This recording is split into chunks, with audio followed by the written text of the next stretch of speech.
Hello everybody, welcome and welcome back.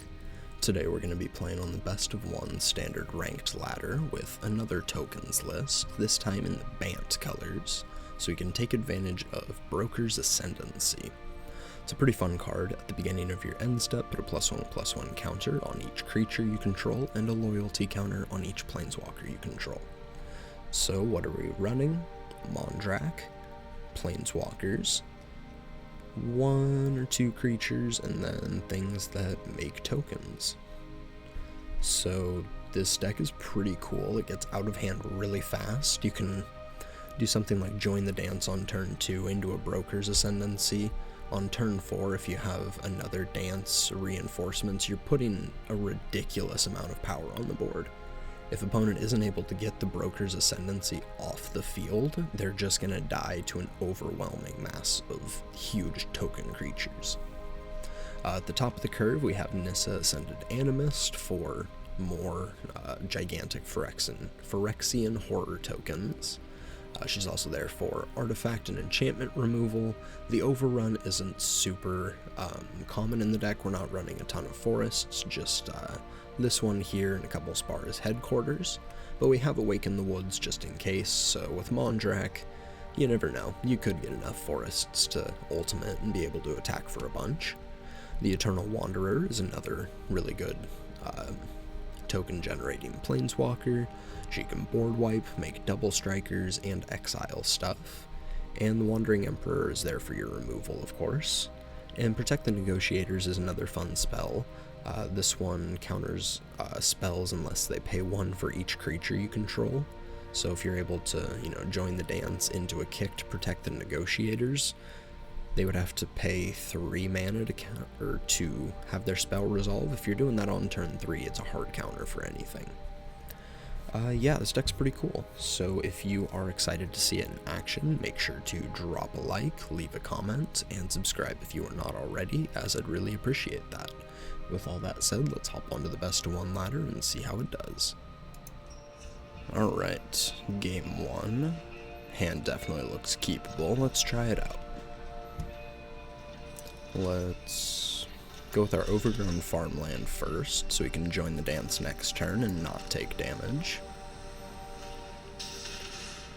And opponent's going to play an Evolving Adaptive. We'll make our tokens, and we'll pass.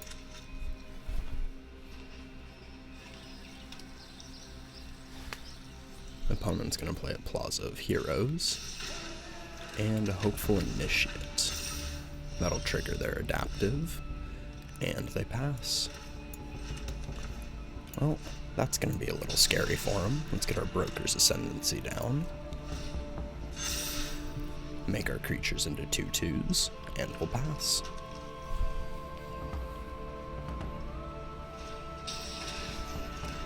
There's a Brutal Cathar from the opponent, which takes out one of the tokens.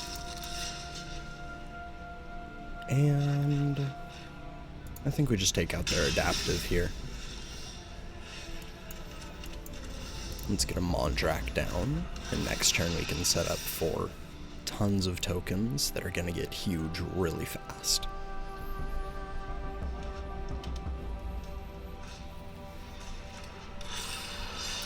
Another adaptive, and an Adeline, and no attacks. Let's go with a Join the Dance. Oh goodness, I didn't... I have Auto Tapper turned off for that reason, and I just mindlessly clicked through it. Oh well. No attacks, and we'll end. And we're gonna make a huge army. Okay. Misplay, didn't get to play our reinforcements, and we still win. GG's. Alright, next game. This hand looks like a bit of a risky keep, but it's got a ton of cool stuff that I want to work with, so we're gonna try it out.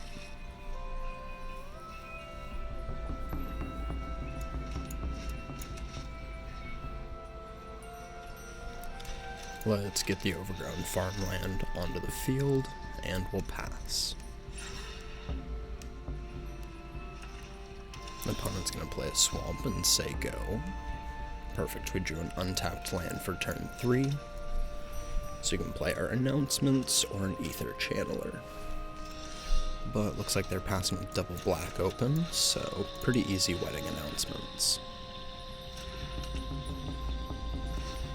We'll make our token and pass back to them.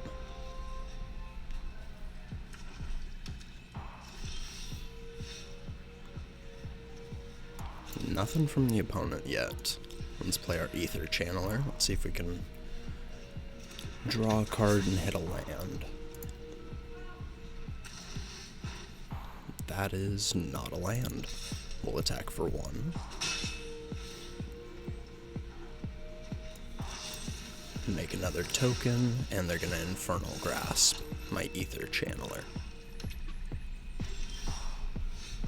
Okay. Not really sure what opponent's doing currently, but I think here we just pass and we can play our Emperor on their turn.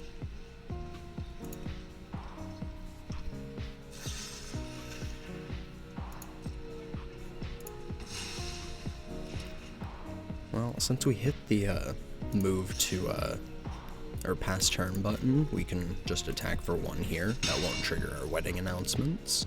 We'll get a point of damage in, we'll make our extra token, and then we'll flip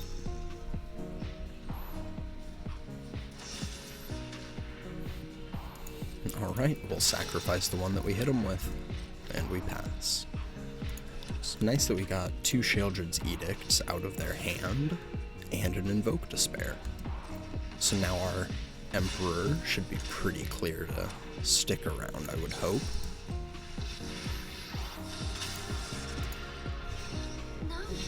We'll make our Samurai and back to us. Let's get a Mondrak down, minus our Emperor, and attack for 2.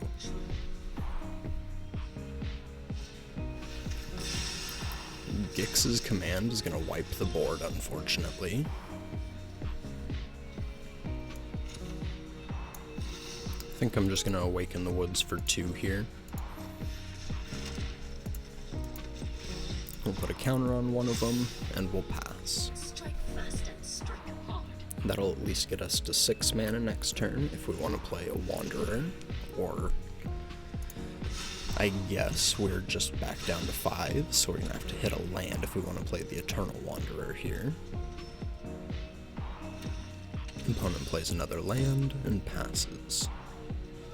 Well, that's a tapped land, unfortunately. Let's get that down. We can attack for 2 here, play our Join the Dance, and flash out our reinforcements on their turn, I think.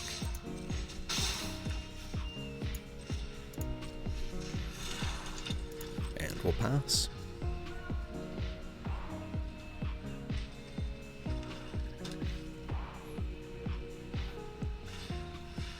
Another Invoke Despair, huh? Okay. Sack a human, take another 4. Triple invokes, and they're gonna go for the throat on my Dryad token. A little unfortunate. We'll flash out our reinforcements, and back to us. So Overgrown Farmland's good, it'll let us play our Eternal Wanderer here. So we can attack for 3. And do that. We'll make our Samurai and pass. We can win this together.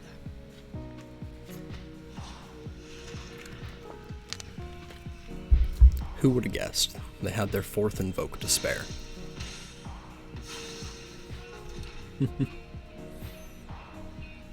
It's actually kind of insane.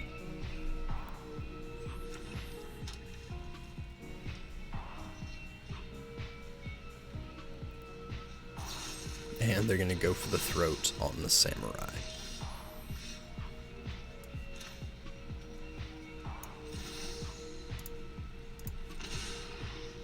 Alright, let's get a Nissa down. We'll make a 6/6 and attack for 2. They're out of Invoke Despairs. They used 2 Sheoldred's Edicts already, so hopefully this Planeswalker is good to stick around. Since none of the other ones were.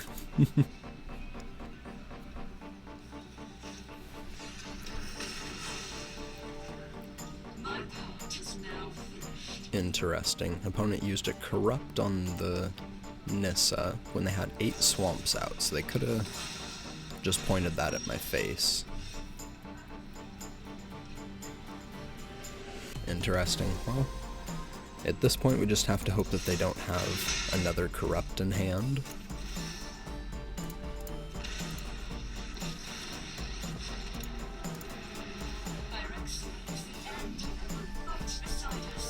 We'll play our other Nissa, make another Phyrexian Horror, pass, and cross our fingers.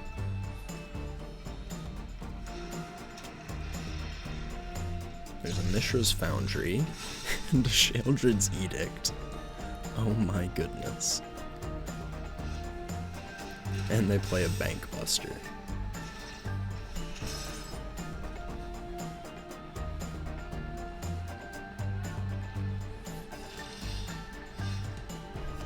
There's a Wandering Emperor. Let's attack with everybody. They can animate their Foundry, I'm assuming jump in front of our 6/6.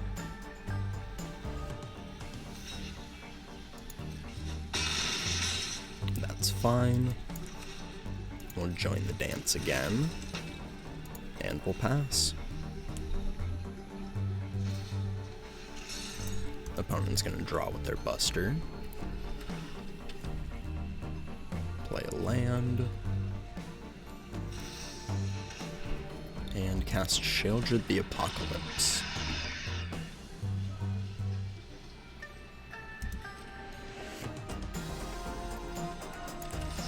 Let's play our Emperor out.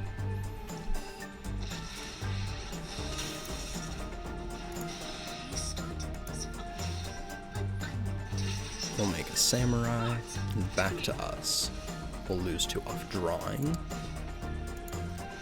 And we'll play our Ether Channeler. And you can bounce the Sheoldred back to their hand. And GG's.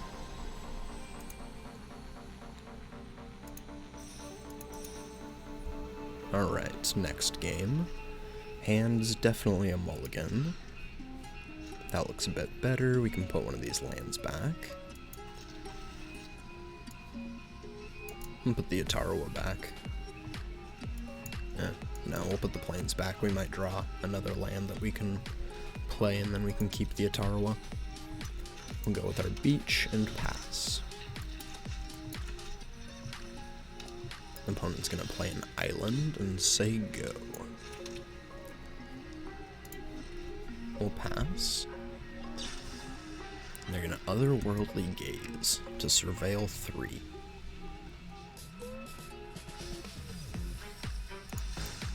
Delver, Essence, Scatter in an island into the graveyard. And opponent's gonna play a Ledger Shredder. Let's get our reinforcements down since they're tapped out. And back to us.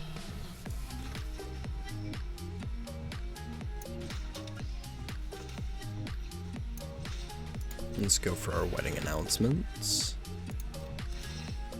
Make another token, and we'll pass.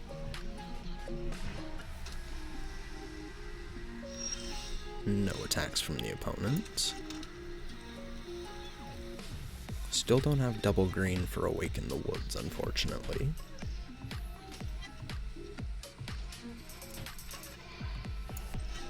Let's go for our Ether Channeler here.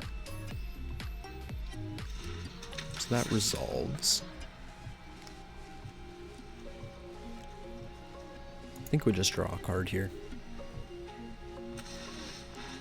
We just have to wait a little bit longer for our wedding announcements to get bigger, and then we can start attacking through the Ledger Shredder.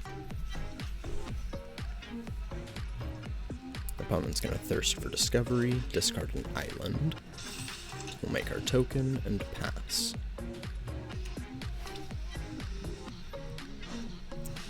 land, and they play their Haughty Jin. So there's a forest. We could awaken the woods for 3 here. And hopefully they don't have a make disappear. Okay, they did not. No attacks. Our announcement goes to the back side. Everything gets big.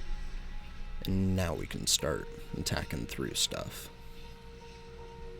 Minus the Haughty Jin. It's a bit annoying. Well, if they're coming in with the Jin, that's okay. It might mean that they have something like Shore Up to untap us. They can use it on defense.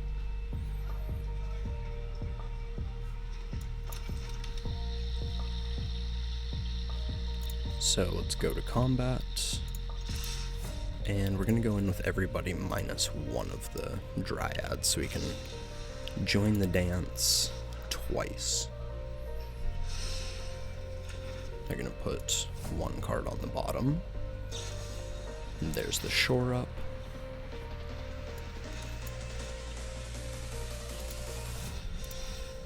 I think we go for the Otawara now. And a Slip Out the back. Okay. So the Ledger Shredder's gonna connive. They can block 3 of it and take, what, 12 damage here if they don't have another bounce spell? Cool. Opponent's down to 8, and we'll join the dance. We'll make some more tokens and pass.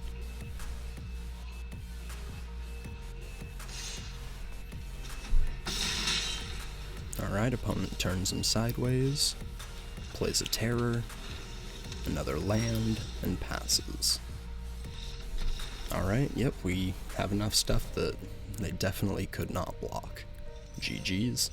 Thank you everybody for watching, I appreciate it. Like, comment, subscribe, and I will catch you in the next one. Peace.